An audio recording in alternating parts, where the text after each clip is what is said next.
Let us go through all the methods of map interface. Initially, we create an object map1.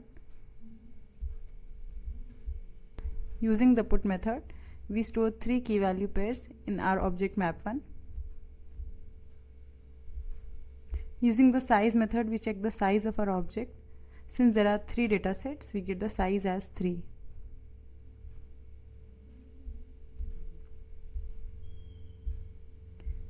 Using the contains key method, we check whether 102 key is present in our object or not.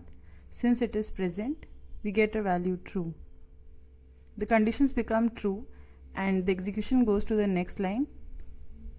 We do map1.get102. This will give us the value at key 102.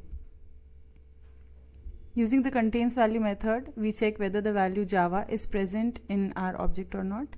Since it is present, it will store true. We create another object course IDs of type set, and using the key set method, we store all the keys which are present into this variable. Using the values method, we store all the values which are present inside our map1 into the course names.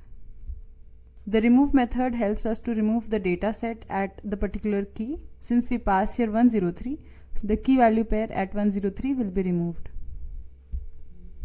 Now the size is reflected here.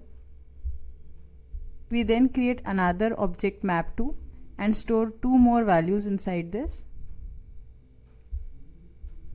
Since map2 has 2 datasets and map1 also has 2 datasets, after execution of put all method, all the key value pairs of map2 will be copied to map1. The size of map1 can now be seen as 4. After the execution of clear method, all the elements will be deleted and the size can be seen as 0. Using the isEmpty method, we check if it is empty or not. Since it is empty, it will give us true.